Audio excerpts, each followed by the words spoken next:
Great. First, let's start from this directive from the presidency. The declaration of Friday and Saturday as National General Cleaning Days after those floods we saw on June 29. First, what do you make of this move by the presidency? Well, it is in order. After a disaster, all hands must be brought on deck to um, solve some problems. So it is in order that the president is inviting or asking all of us to be on board in desilting our drains and then making sure that the water channels are free. In fact, this is part of the post-flood mitigation efforts. Of course, this cleaning is necessary. Um, but as far as efforts go towards mitigating the floods or reducing the impact of the floods, where does this rank? What are the things we need to start thinking about doing?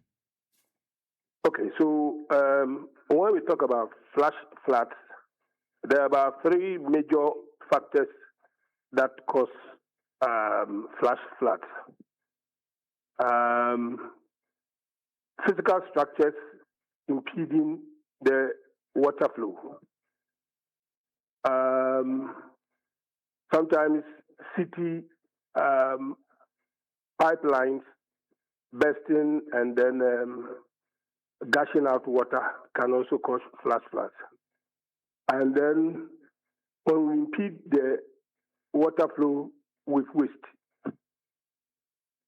So if these three major factors are to be considered, then let's see whether we have impeded the water channels.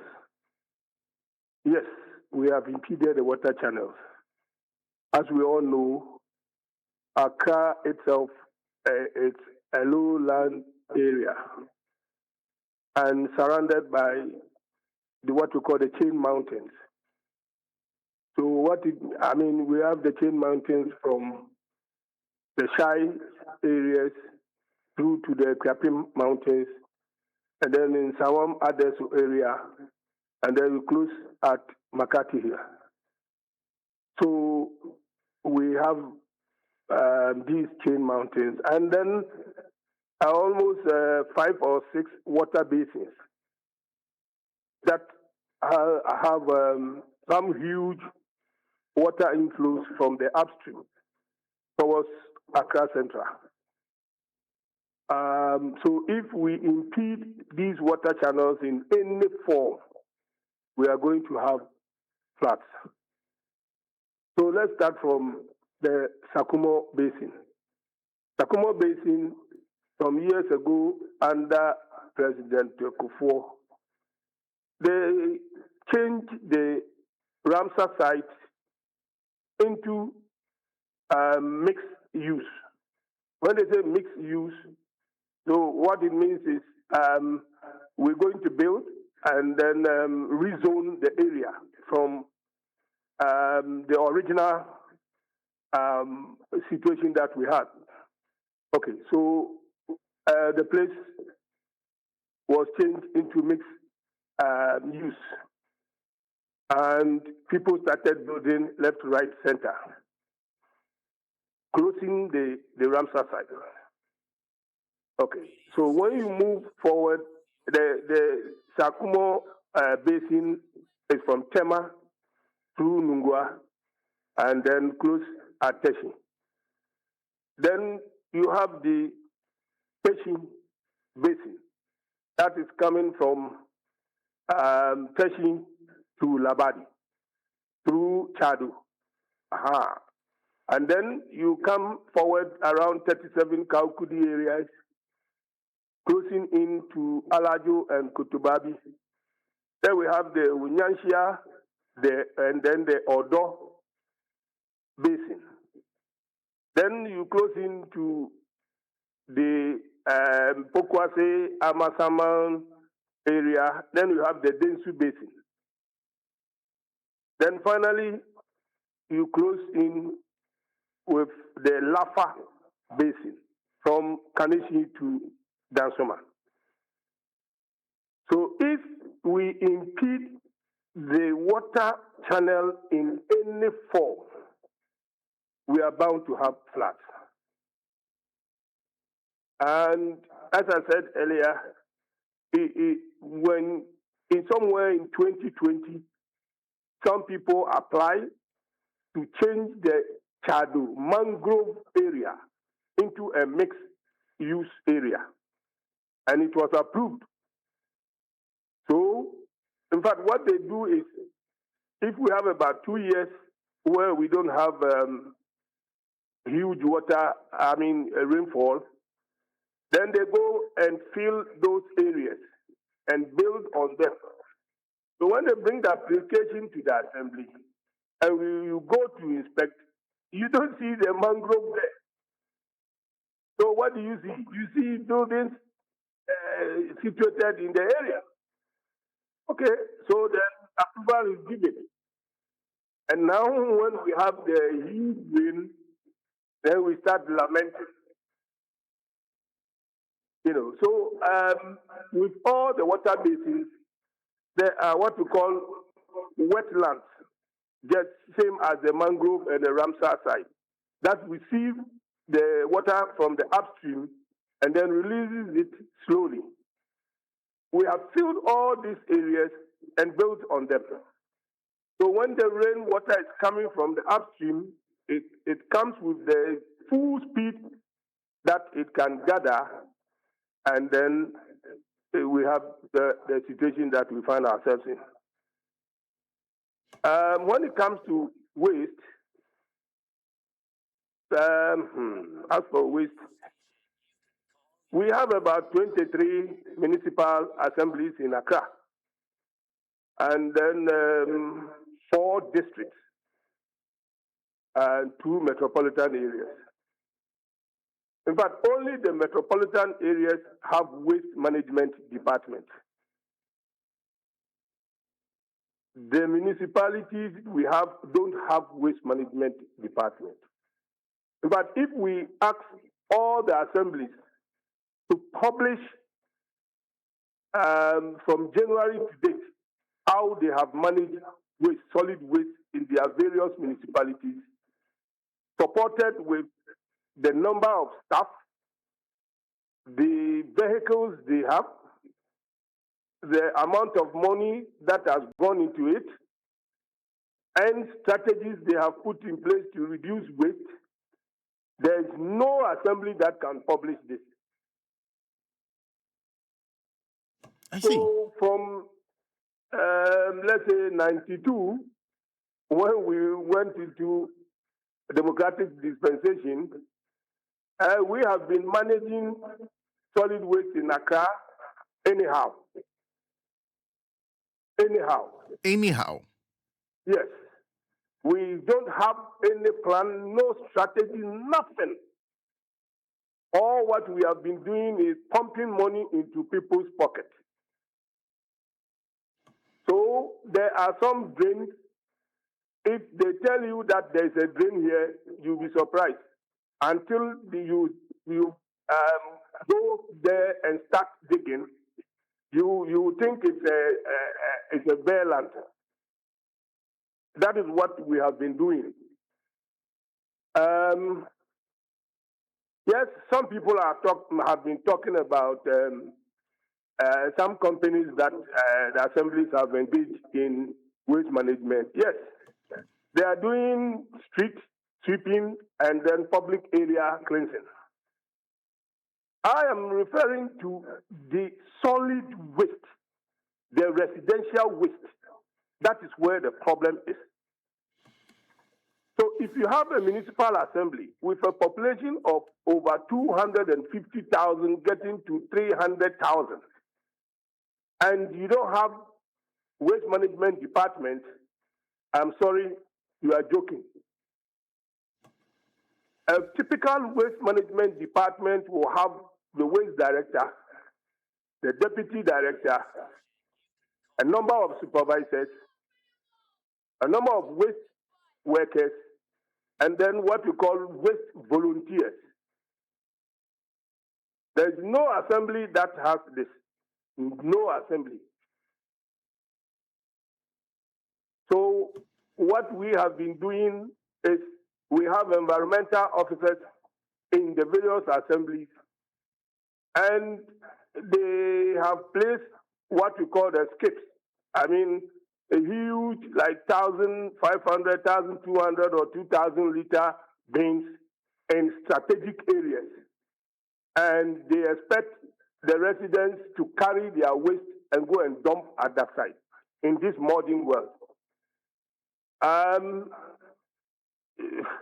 There are some municipalities who don't even have waste lifters. So, when it is full, then they call on some other, they have other arrangements in coming to lift the waste. So you have your daughter or son carrying the waste to the bin site, and then there is somebody there who will tell him or her the bin is full, so send the waste back home. So then what happens? The child will look left and right and drop it somewhere behind somebody's house. And then that waste will find itself into the drains. And there are people who deliberately also dump the waste in the drains. So at the end, as we all know, we don't have rain water harvesting system. It's only modern buildings that have that. And the effect of we not having rainwater harvesting system is the rainwater will hit your roofing and then increase in velocity, hit the ground, and then pull the sand into the drains.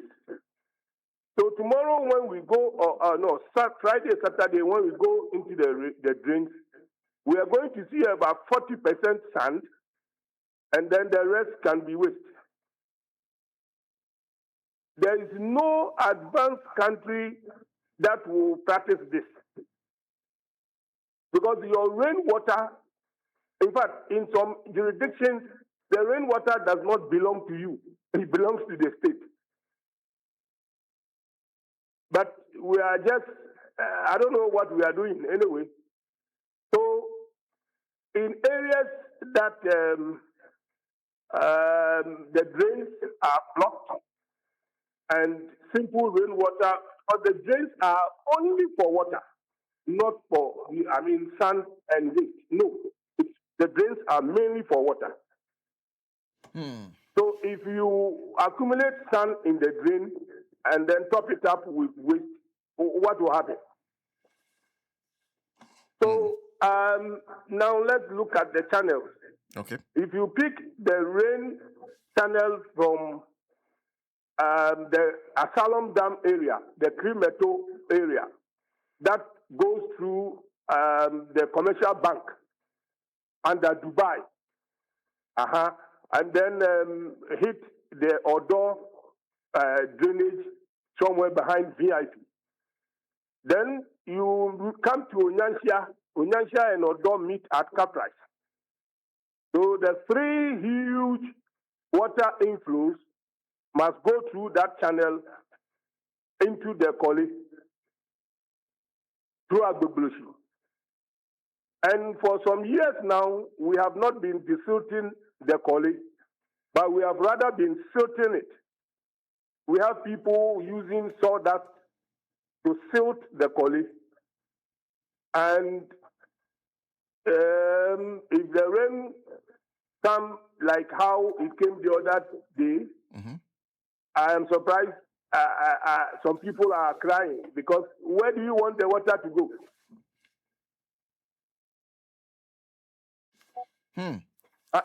We have been sitting on this all these years and pumping money into wrong hands.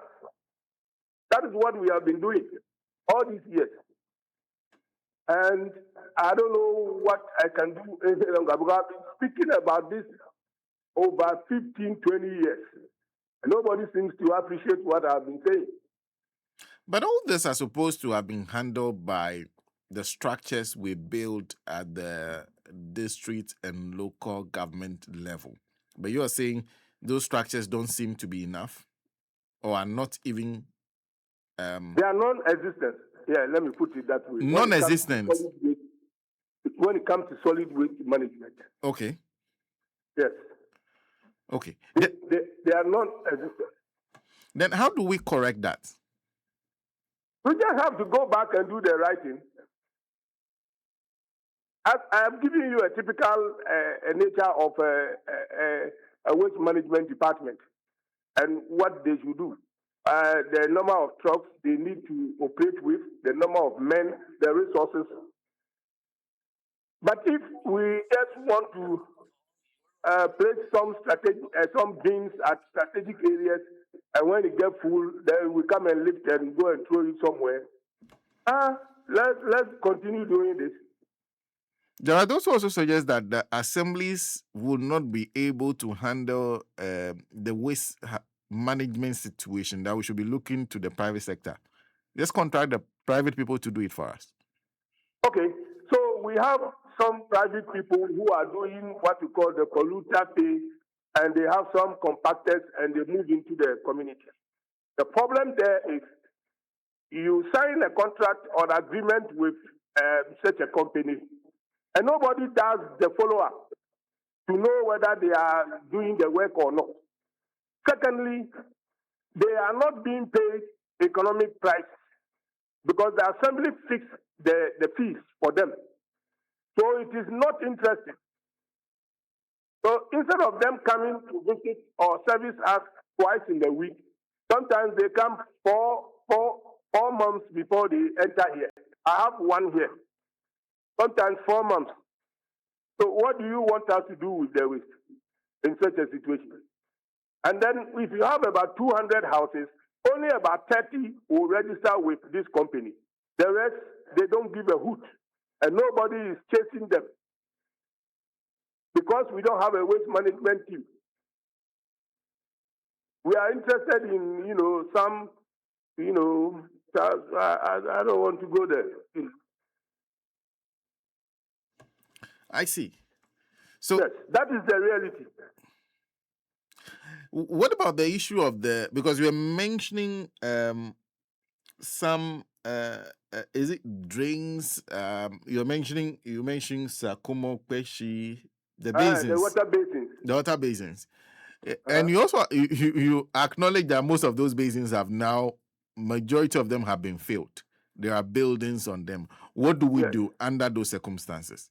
Okay, so 2017, 2018, when we had some rains, the previous government established or created what we call the Greater Accra Resilient Integrated Development to assist in fixing the floods and then taking care of the basins.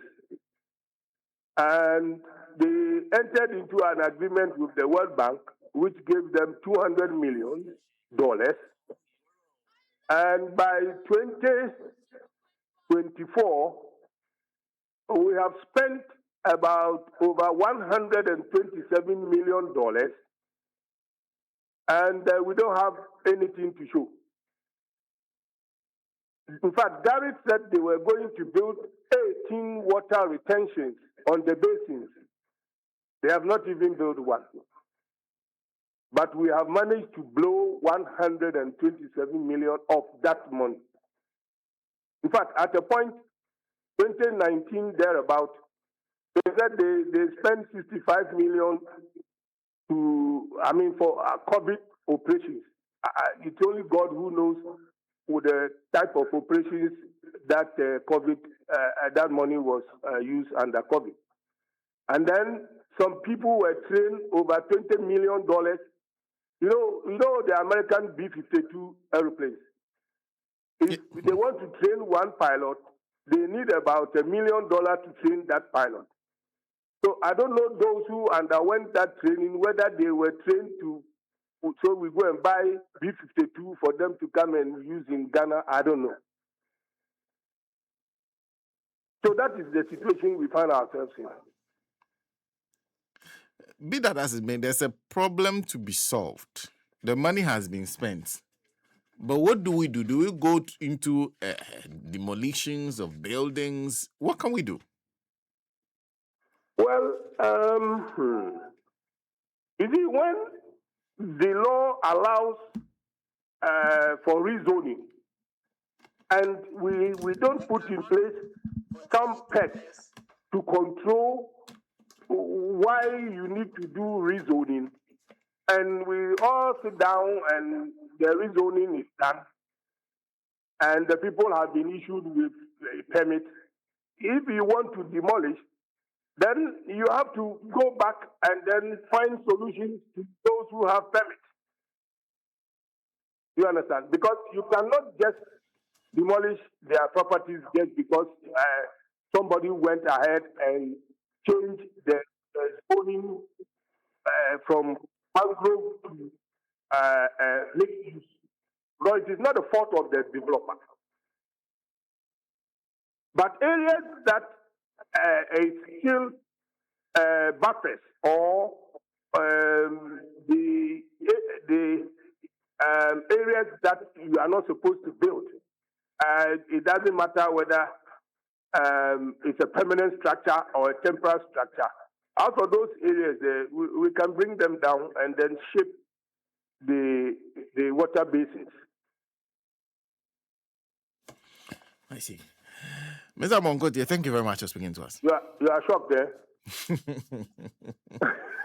It's always nice to talk to you. Thank you. Thank you. Yeah, it's been a while. Yes. Okay. Mr. Issaka Amon Kotei is a local governance expert speaking to us on this issue. Very interesting analysis of the three-pronged problem we have and the challenge you would have trying to deal with them. Today is Fugu Wednesday, and DJ Abega is well clad in his Fugu, ready to take over, to treat you some fantastic tunes and also lovely conversation as always. Stay tuned for the mid-morning show from me, Senna, Nancy, SM, also from Eric, Edem, of course, Alaska on Facebook Live, Patrick and Ruth.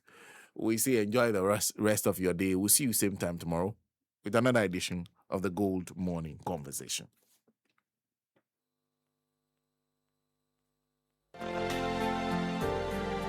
You know the travel checklist, how to get to your destination, which clothes to pack, what to do when you get there, and of course, the most important one, where to stay. A very important decision that can mess up your entire travel. That's why I recommend C1002 quarters to everyone traveling to Ghana. C1002 quarters, conveniently located at East Airport, Okwegono, provides a serene and welcoming environment that makes every guest feel at home.